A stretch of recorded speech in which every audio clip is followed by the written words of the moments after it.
Hi, I'm Brian Warhol, and welcome to this episode of Garage. And I'm Shelley Malarkey. I'm here to introduce our exciting sidekick, Zizi. Zizi, that's an interesting Christmas tree. Tell us about it. Well, thank you, Shelley. I will. This is the Christmas tree. It doesn't look like a Christmas tree, but it is a functioning element in a drag strip.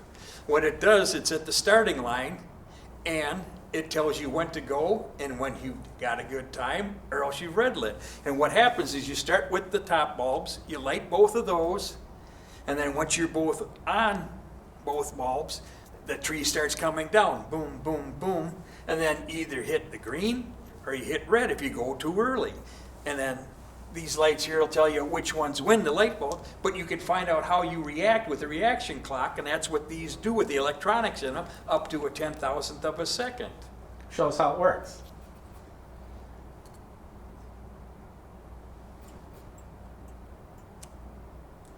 Yeah, you won.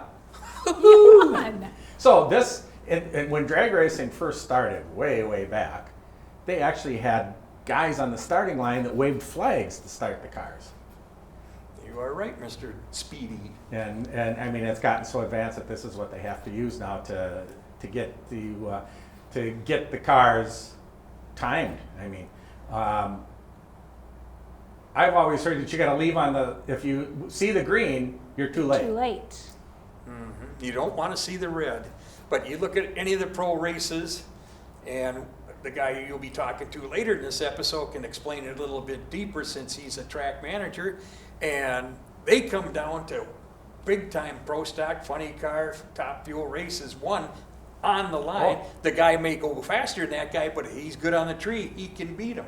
Yeah. And I think I see a guy over here that thinks he can beat almost anybody. Don Sorensen in the house? I don't see Don, but I think I see Shelley. You know this guy? Well, that's my husband, Bob. Oh, well, I'm sorry to hear that. We practice so I get better at my reaction times. With this or something else? Something else. Okay. So should I give him a shot? Yeah, Give why it don't a you go shot. 2 out of 3? You ready? I think so. Oh. Oh. Let them win. See, that's what happens when you leave too early. Stage.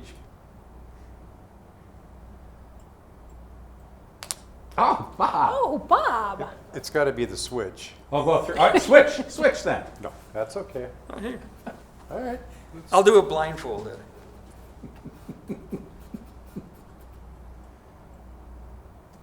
Hey. Oh. Blindfolded. It's the switch. It's the switch. Well, thanks for the explanation of this year's Christmas tree.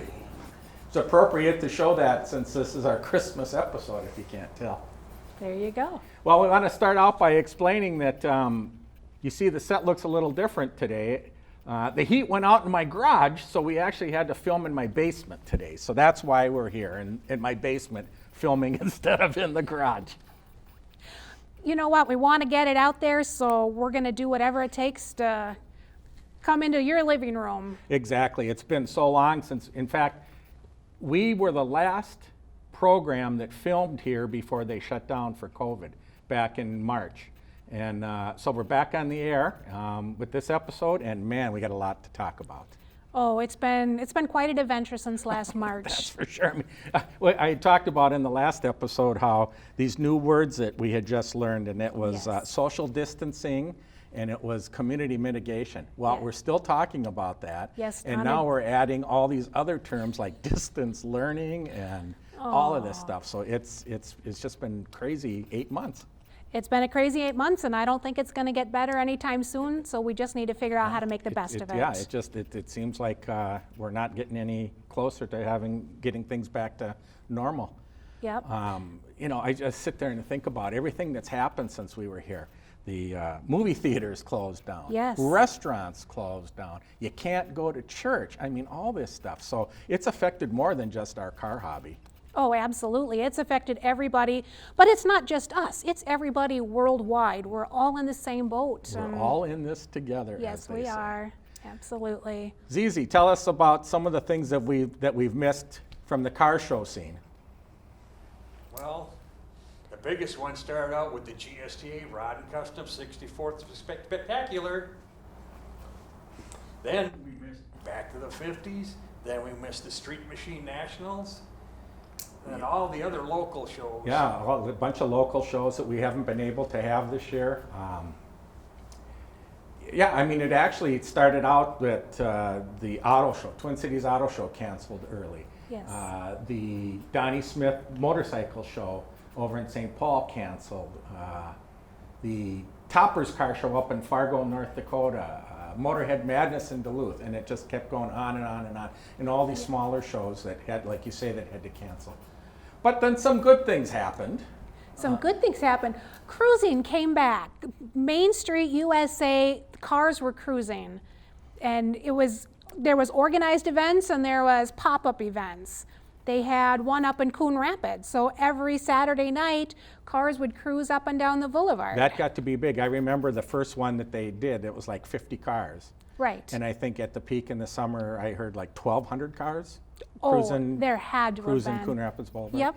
Then they added Bloomington, did one on Friday nights. Yes, yep. Um, Friday and Saturday, didn't they? well, towards the end, I think Yeah, I when think Coon they Rapids, added. then There you go. Bloomington added Saturday night. Yep.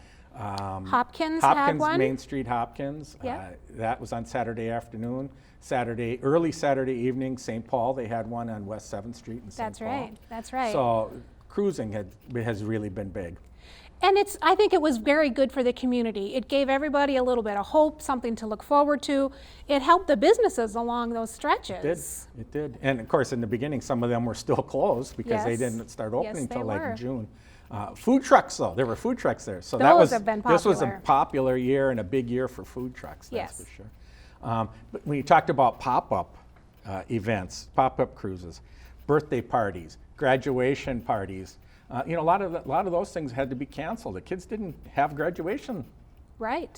ceremonies this year. So we saw a lot of these pop-up cruises where, a 5-year-old kid couldn't have his Hot Wheels birthday party, so we brought the party to him and people would gather and cruise by the people's houses. Yes, I've seen some of them, and the community got involved. The fire trucks would drive by, the police cars would drive by with their sirens on. In fact, we did that for my granddaughter Millie's birthday. We had a Yes. cruise by there with some classic cars in the fire department. And the fire department. Yeah. That was on So it's- Facebook, and just her face was just beaming. Yep, exactly. For a young lady like that, all the other chaos in her life. 6 years old, didn't think she was going to be able to have a birthday party I this year. know. So that was good. Yep. Well, we've got some video to look at. So let's look at the video that we filmed at Coon Rapids on a Saturday night, and then we got Friday night in Bloomington also to look at. So let's look at those videos now.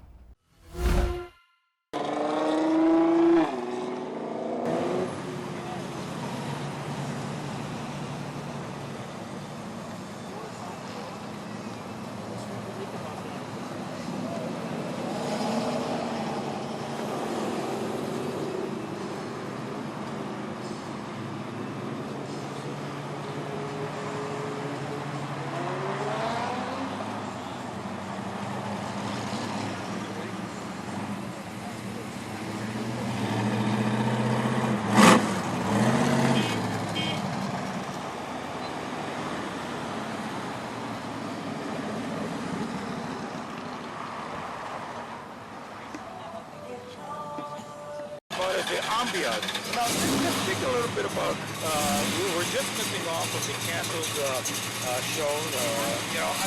This is that weekend. I know. How many years is that thing going on and all of a sudden nothing, right? Exactly.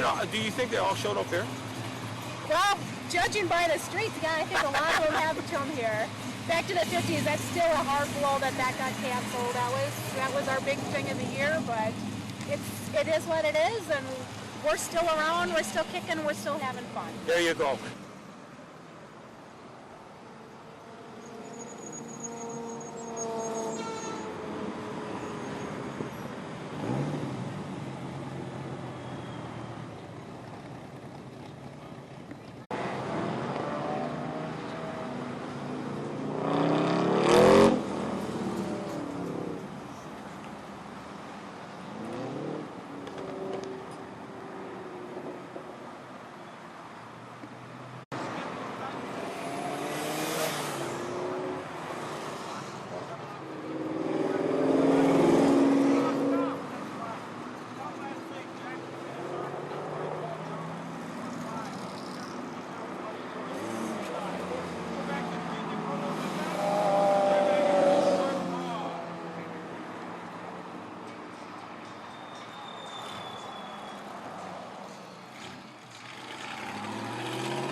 You got a media pass, sir?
Them, all right? What's your name? Cody? All right. What's the name of the dogs, man? This one here is Roxy. Yeah? She is about 4. And this is Sky, Roxy's There you mother. go. She's 8. Both English setters. They look like car show dogs. Yeah, very much. There you go.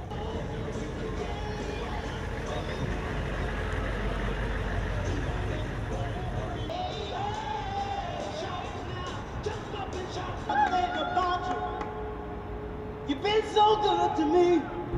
You know you make me wanna sit down.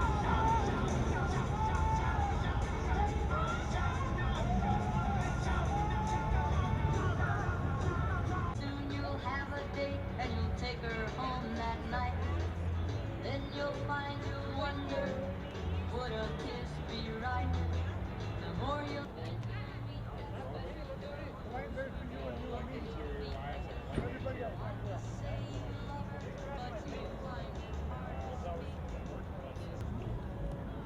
You don't believe me, do you? Those are the No, I mean like, yeah, because I don't have like a ramp frame or not. That kind of have a ramp frame, but it's got a kind of set of control arms. Yeah, the ball pivot's back. nice looking red, especially when it's sunny out. Nice sparkle. I'll give you 3-2.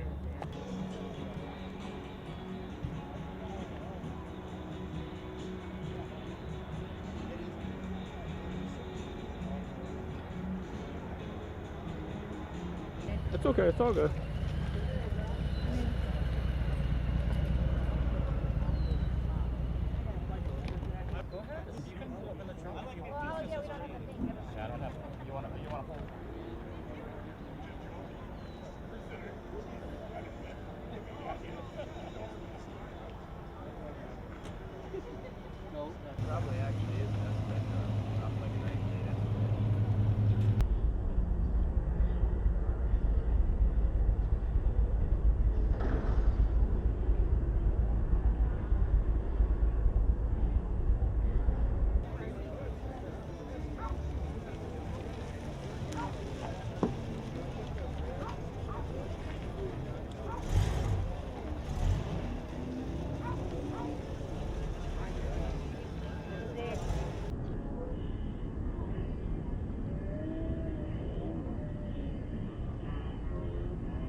Are you posting on Instagram or YouTube or what?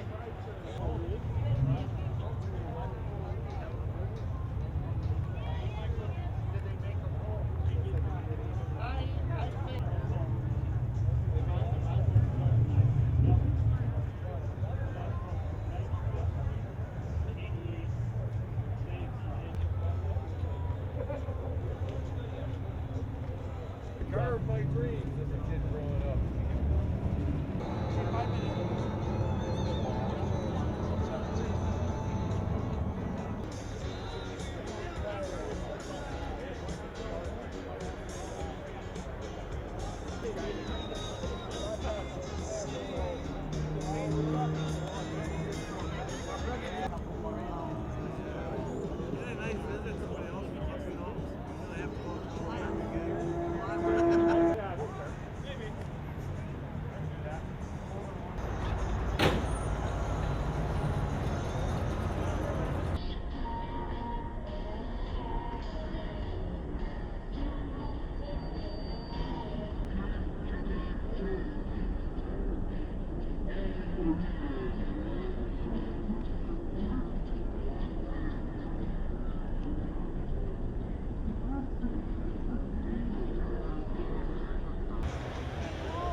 What's your name?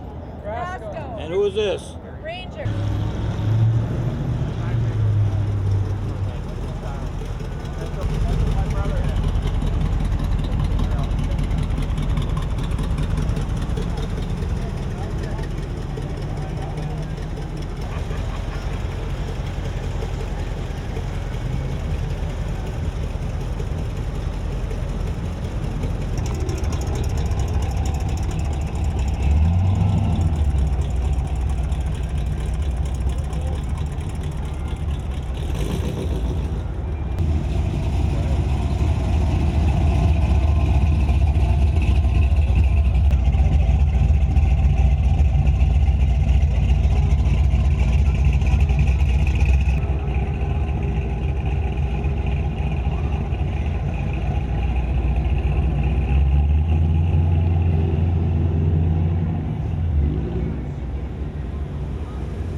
And we're back. You know, we're going to skip the card chow segment this month because we have a few other things to talk about that may take us a little long. So no card chow segment this month, but next month, ZZ and I stopped by the new Taco Teresa's location in Minnetonka. So we'll show you that video and sample some of that food on our next episode. One of the positive things that happened mid-2020 was that drag racing opened back up. And one of the first tracks that reopened this year was Rock Falls Raceway over in Eau Claire, Wisconsin. And we're pleased to have with us tonight Steve Queen, part of the management team over at Rock Falls. Thanks for coming over. Yeah, thanks, Brian. Appreciate the opportunity to come over here and talk about a little bit of drag racing and what's going on over there in Eau Claire with Rock Falls Raceway. Good. You know, we go back about, I think it was about 50 years ago. We were both working at Minnesota Dragways together. You were over there in the tower on the technical side. Yeah, I think I was doing the announcing, a little bit of tech inspection and such, and I believe you were over there handling things in the concession stand. I was making the hot dogs and the popcorn. Hey, somebody's got to do it. Somebody's got to handle it. So, and then, of course, that my career there, that didn't last long, but man, you've been in that business for that 50 years. I mean, you've been working all over the world. Yeah, I actually started in 1973. In fact, I met the track manager that hired me, Marv Broyne, just a couple of weeks ago. He came out and toured the racetrack at Rock Falls Raceway.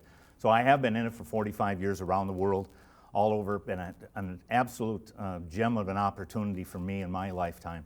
And to come back home to Rock Falls Raceway and what Jim Greenheck and the management team have put together at Rock Falls is just outstanding. It's one of the best sportsman racetracks in the country. Definitely. And you guys have been over there. The folks from GSTA have been over there and such. And of course, we can't correct Don's red reaction times, but we'll work on that when we get a chance to talk to Don a little later. You know, that Christmas tree that ZZ was working with, I think we're gonna send that over to Don, and he can work on that. So next year, the guy working the starting line doesn't have to come up and knock on the window and say go. Well, I talked to the management team and I said, let's order a big case of red light bulbs just for when Don comes over in case he red lights out there. So trying to get going quick. Red car, red light, right? Yeah, there you go. There you go. Well, tell us about some of the improvements going on there. Now, for those of you that maybe have followed drag racing for a while, this used to be what they called Amber Green Raceway back in the day. Yeah, it started in 1969 with the doctor there. He owned the racetrack, and then Al Corda purchased it, who races in stock eliminator and still at this time it races competitively. And he sold the racetrack to Jim Greenhack about 5 years ago, and that's when Jim put together his plan, and that's where we're just about concluded. I left the racetrack this afternoon, and we're finishing up on the new building, some of the things on the property, and we'll do a final walkthrough with our construction team tomorrow. And then we're in the process of doing the 2021 schedule. And a lot of things are going to be new and exciting out there at Rock Falls Raceway. It's a sportsman track for the racers, and that's what Jim's all about. He wants to make sure that it's got good traction, it's got a good time slip, and customer service. Those are the three most important things to Jim Greenheck and the management team at Rock Falls Raceway, and I'm glad to be part of it. Yeah, I think he brought the right guy in to be part of the management team, that's for sure.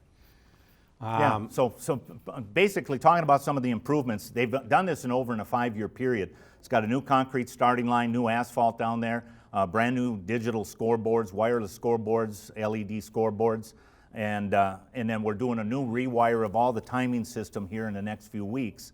And of course the big building, which and inside the building has all the racetrack equipment, over probably 14, 15 pieces of equipment that we use to monitor the track itself, as well as the groundwork, tractors and such. And then of course this has an all new shower facility, so the racers that spend time over the weekend can then come in and use those facilities and the restrooms. Beautiful concession stand, and it's all starting to, as I like to say, it's all coming together. That's good.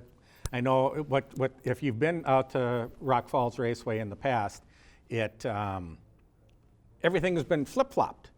So That's what correct. used to be the spectator area is now going to be the pit area. Yep, exactly. In fact, we just moved the timing shack over there, what we call the time slip booth over there, and some of the other amenities over to the other side of the racetrack.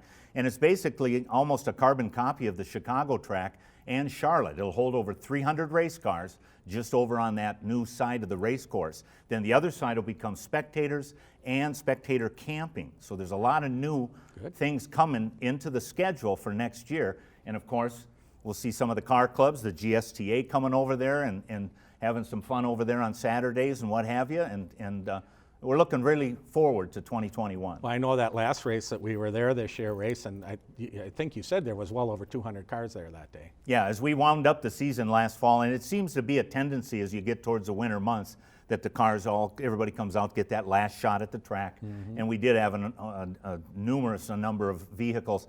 Big turnout in motorcycles, the Harley baggers were out and such in force. So it's open to everybody in automobiles, trucks, cars, motorcycles. We got junior dragsters running out there. We're expanding that program next year to do a lot more things with the junior dragsters. The ET Bracket Summit ET Racing Series will go to a 2-day event, which has never been done over there at Rock Falls. So a lot of things are going to change. We'll have that announcement coming up very shortly. Then we have our championship banquet coming up in December the 12th, where we celebrate all the champions from this year, and we'll reveal some of the other things that are coming on the plate for 2021. This year you added that Wednesday night races. Are you planning on doing that again next summer? We're looking at the Wednesday night program. We're going to probably change things just a little bit. That got very busy at the end of the year. We'll probably make that more of a streetcar thing, try to get the kids involved. We're going to do some Friday nights with the high school kids, try to get some of the younger folks involved and things. You mentioned the car cruise over in Coon Rapids. Eau Claire has a great car cruise over there. I think it's on Thursday nights. We're going to get those folks involved. A wide venue of things going on out there. A lot of sponsors that we call valued partners here at Rock Falls Raceway too. We're looking forward to next year also. Good. Well, let's look at some video from the track. Got a little action, race car action, and then we're going to just kind of look at some of the improvements that are being done over at the track. Thanks, Steve, for joining us tonight. Thank you.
that's it for this episode.